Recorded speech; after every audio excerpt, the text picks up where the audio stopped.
वहीं नई दिल्ली में मुख्यमंत्री डॉक्टर मोहन यादव की जनसभा लाइव देखी। यहाँ पे पवन शर्मा जी खड़े हैं, रुद्र पाणी जी सांसद बन के आए, मोहन यादव आपके बीच भाषण दे रहे हैं, राम अवतार जी यहाँ मौजूद है, सब देवता यहीं आ गए।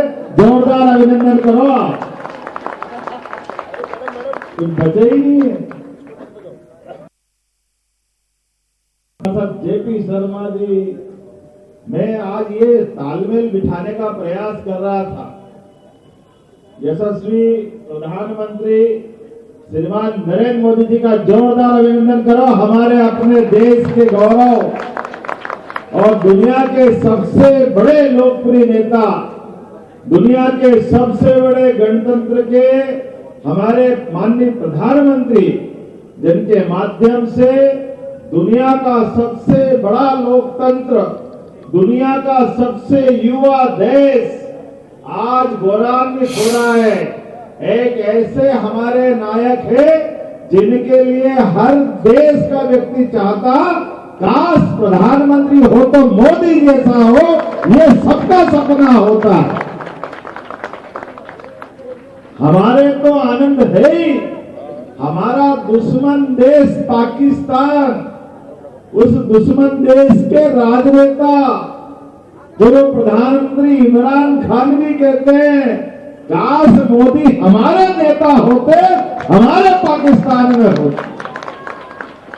व्यक्ति का व्यक्तित्व, चरित्र, जीवन, हमारे यहाँ हिमालय की सबसे बड़ी चोटी है एवरेस्ट की चोटी, और जिनका चरित्र एवरेस्ट की चोटी से भी ऊपर है, हमें इस बात का गर्व है वो कमल के फूल वाली पार्टी के प्रधानमंत्री है। जोरदार अभिनंदन करें श्रीमान नरेंद्र मोदी जी का।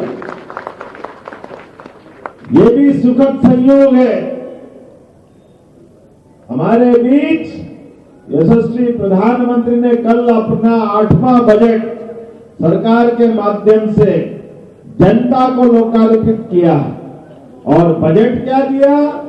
भारत के सब प्रकार से आगे बढ़ने के, महिला, गरीब, युवा, किसान, सभी लोगों को समान रूप से आगे बढ़ने के लिए जिसमें अवसर छिपे हुए हैं, ऐसा बजट, जिस बजट के माध्यम से भारत 21वीं शताब्दी का सबसे अच्छा देश बनने जा रहा है। जोरदार अभिनंदन करें हमारे पूरे बजट का और सरकार की भावना का। लेकिन पता नहीं क्या चक्कर है, आपको समझ में आए तो बता देना। आज हम जिन प्रत्याशी के बीच बात कर रहे हैं, इनका तो बड़ा भाग्य की बात है। भगवान राम का भी रथ अटक रहा था, विजय रथ। जब भगवान के साथ एक घटना घटी, एक बहुरूपिया उस समय भी आया, जिस बहुरूपिये ने माता सीता का अपहरण किया था। माता सीता के अपहरण को याद रखना, ये बहुरूपिये हमेशा हर युग में आते हैं, अपनी मूल भावना को छिपाते हैं। पहले सोने का मृग बताया, सोने का मृग भगवान राम को भ्रमित करने के लिए सीता माता के माध्यम से।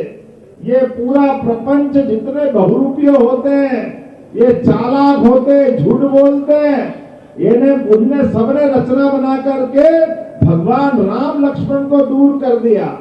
और सच्ची कहानी तब चालू हुई जब ये दुष्चरित्र रावण बहुरूपिया बन करके सीता माता का हरण करने आया। ये यहाँ का भी दिल्ली वाला बहुरूपिया है, ये अपना उसी षड्यंत्र के माध्यम से सरकार बना करके सबको बेवकूफ बना रहा है। इसके षड्यंत्र के आधार पर चरित्र देखो आप इसका।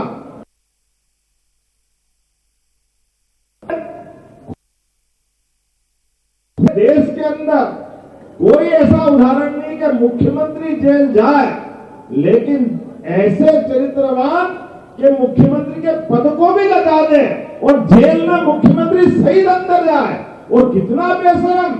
और क्या कहते हैं, अरे भाई मुख्यमंत्री इस्तीफा दे, ये क्या लिखा है? अरे वारे बाबा वाह, इतनी देश की इज्जत खराब करने वाला मैं तो ये बेचारे अनपढ़ कई बार मुख्यमंत्री और मंत्री बने उनको भी प्रणाम करता हूँ। किसी का भी नंबर अगर जेल जाने में रहा तो सबने पद छोड़ दिया कि हम जेल में अगर रहेंगे तो सरकारी पद की जो हमने प्रतिज्ञा ली है, जो हमने ओथ ली है, वो तो छोड़ना ही चाहिए। पूरे देश का इतिहास कलंकित किया है इस केजरीवाल ने, जो पद के साथ जेल गया, ये सबको अपमानित करने गया। दिल्ली जैसे राज्य को लजाने का काम इनने किया। लेकिन मैंने कहा ये जो भावना इसकी है वो भावना वही थी। अब आप बताओ, केजरीवाल अंदर जाए, उनके शिक्षा मंत्री वो दारू के मामले में जाए, ये भी अजूबा कहीं दिख रहा तो दिल्ली के अंदर दिख रहा। एक ही थैली के सब चट्टे बट्टे, दूसरा कोई है नहीं।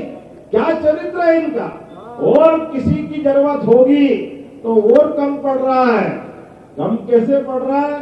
नाम तो उत्तम नगर, लेकिन उत्तम नगर का विधायक एक बार नहीं 2 बार वाला, और वो जिसने कहा हमने तो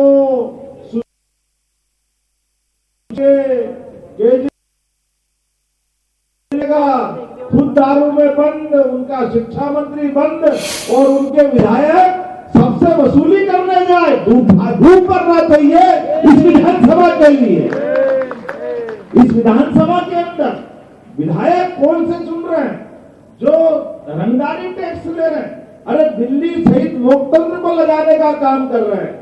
याद रखना, अब हमारे बीच ये मौका है, किसी को भी भूलना नहीं है। और भाग्य कितना अच्छा है, भगवान राम का काल हो या भगवान कृष्ण का काल हो, भगवान राम के समय भी इसी पापी रावण की लंका जलाने में पवन पुत्र की भूमिका थी। याद रखो, जोरदार अभिनंदन करो, आपके प्रत्याशी भी पवन पुत्र है।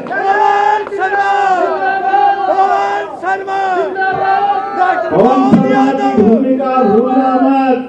पवन जी ने उस समय भी मारुति नंदन बनकर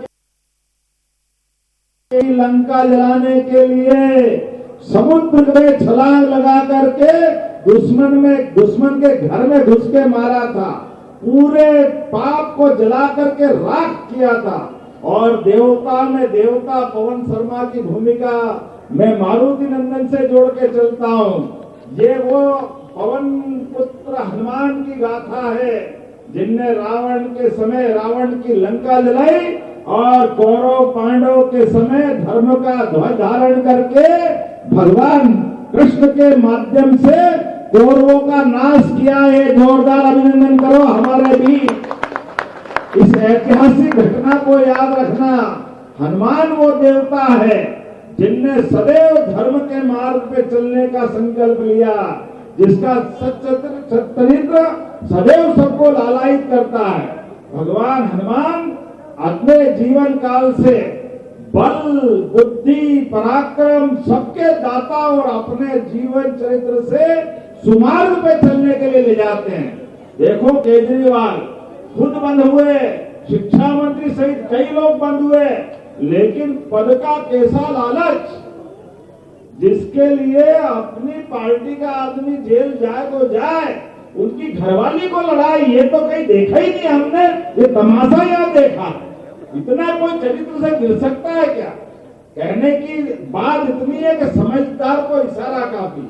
आज मैं कमल के फूल की बात कर रहा हूँ तो उत्तम नगर वाले तो समझ रहे हैं ये फैले हुए कीचड़ में हमारी पार्टी का तो कितना बढ़िया चुनाव चुन रहे हैं। जोरदार अभिनंदन हो कमल के फूल वालों का। ये सारे फैले हुए कीचड़ में एकमात्र आशा अपेक्षा है कमल के फूल वालों की। और दुनिया का सबसे बड़ा लोकतंत्र गौरवान्वित कर रहा है। दुनिया की सबसे बड़ी पार्टी अगर दुनिया में अपनी धाक और साख लेके आगे बढ़ रही है तो वो है भारतीय जनता पार्टी, जिसके नेता कहते हैं ना खाऊंगा ना खाने। जोरदार अभिनंदन करो हमारे अपने इस अभियान के लिए। भारतीय जनता पार्टी का सरकार बनाने का संकल्प अर्थात बेईमानों के खिलाफ संघर्ष का संकल्प भारतीय जनता पार्टी के मुख्यमंत्री की सरकार बनाने का संकल्प मतलब अन्याय के खिलाफ संकल्प। भारतीय जनता पार्टी के चुनाव में जीतने का मतलब विकास का संकल्प।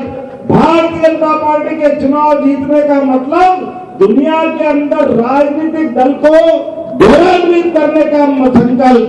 आज के इस अवसर पर हम और आप ये जो 48 घंटे बचे हैं, कल परसों शाम बल्कि कल ही शाम तक जब ये 5 बज जाएंगे, आखिरी दौर में भूलना मत, ये नकली हिरण फिर लाएंगे, फिर झूठ बोलेंगे, लेकिन हमको इनके झांसे में नहीं आना है। हमको हमारे अपने हनुमान पे भरोसा करना है। करेंगे ना भरोसा? उधर से आवाज से करेंगे तो अपने स्थान पे खड़े हो जाओ, दोनों हाथ की मुट्ठी।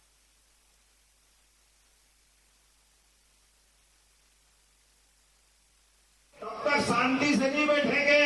पवन शर्मा की जीत जब तक आखिरी वोट पेटी में नहीं डल जाए, तब तक शांति से नहीं बैठेंगे।